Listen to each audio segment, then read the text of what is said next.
The universe appears to be 13.8 billion years old.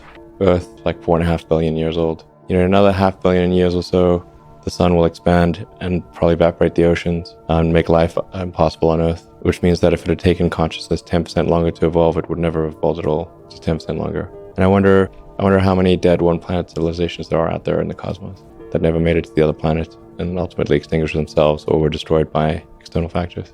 Probably a few. It's only just possible to travel to Mars, just barely. If G was 10% more, wouldn't work really. If G was 10% lower, it would be easy. Like you can go single stage from the surface of Mars all the way to the surface of the Earth, because Mars is 37% Earth's gravity. So you need a giant booster to get off Earth. Channeling Carl Sagan. Look again at that dot. That's here. That's home. That's us. On it, everyone you love, everyone you know, everyone you've ever heard of, every human being who ever was, lived out their lives. The aggregate of our joy and suffering, thousands of confident religions, ideologies, and economic doctrines.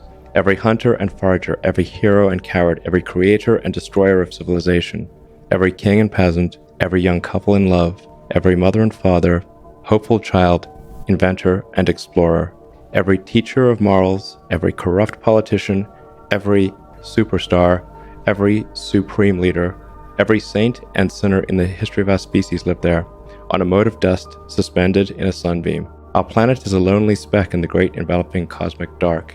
In our obscurity, in all this vastness, there is no hint that help will come from elsewhere to save us from ourselves. The Earth is the only world known so far to harbor life. There is nowhere else, at least in the near future, to which our species could migrate. This is not true.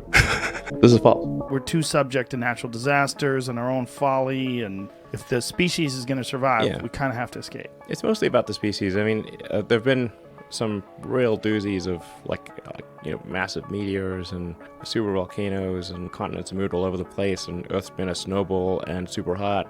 If you read like the geological history of Earth, it's like very long and complicated. So, and there have been so many extinction events, not like just a few. I mean, the Permian extinction event, that was a real rough one, where it's like well over 90% of all species died out. You got to have all the things necessary to sustain civilization on Mars. And the reason that the ships from Earth stopped coming could be World War III, or it could be due to a slow decline of civilization. So civilization here on Earth could end with a bang or a whimper. So like what killed the dinosaurs? Well, It wasn't just one thing, you know. Right. It was like a whole bunch of things happened in a row, and while they could have taken any one of those things, they had like 3 things happen and no dinosaur. On a galactic timescale, even with sublight travel, you could absolutely colonize the whole galaxy, even some of the neighboring galaxies. So if you said 1 million years and say there's no new physics, could you colonize the galaxy in 1 million years? Absolutely, the entire galaxy. The whole reason I started SpaceX was actually to try to increase NASA's budget. Or at least the way I got interested in space was I was trying to figure out why we had not gone to Mars, and then I thought, well, maybe we need to reignite public excitement in Mars. So I initially started off with the idea of doing this like philanthropic mission to send a small greenhouse to Mars, to get the public excited about sending life to Mars. And if I got the public excited, then they would tell their representatives in Congress to increase NASA's budget. That was the goal, but it was meant to be a philanthropic thing. A future where we're a space-faring civilization and a multi-planet species is a very exciting, inspiring, awesome future. And in order for that to happen, we've got to dramatically improve the cost of spaceflight, and that's why SpaceX exists, is to try to lower the cost of spaceflight, which we've made some progress in doing, but still I would call out improvements thus far evolutionary, not revolutionary.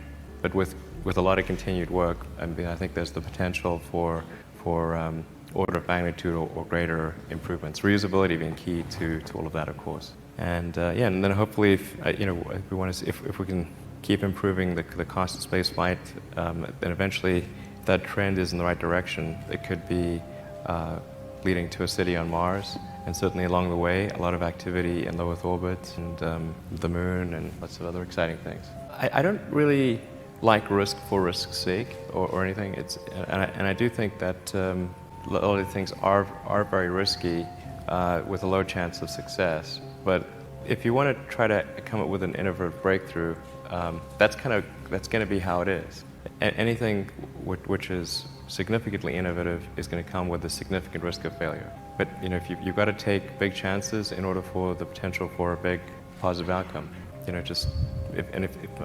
the outcome is exciting enough, then taking a big risk is worthwhile. It's really how I approach it. But then once executing down a path, I actually do my absolute best to reduce risk. Or to improve another way of saying it, to improve the probability of success. Because when you try to do something that is very very risky, that you have to spend a lot of effort trying to reduce that risk as you embark down that path. I mean, when I started SpaceX, I thought the odds of success were very low. I thought we'd most likely fail, but I thought, well, we should give it a try nonetheless. My interest in the future of humanity is, I guess, as a function of reading a lot of sci-fi and philosophy as a kid, and just sort of thinking about, okay, what's important to do? Like, why do anything? What's the meaning of life? I came to the conclusion that what we really need to do is make sure that life continues into the future, and particularly conscious life. And in doing so, we'll be better able to understand the nature of the universe. Before we continue, help us clicking that YouTube like button and subscribe now to our channel. This shows the algorithm that you valued this information. And it helps us spread that message. Sharing is caring. And now, let's continue.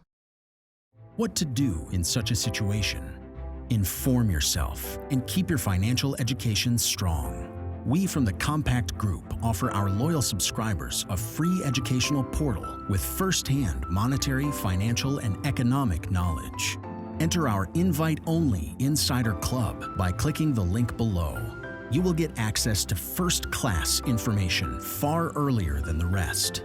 We have prepared a special deal for all our members where you can access a giant pool of Robert Kiyosaki's financial wisdom for just $1.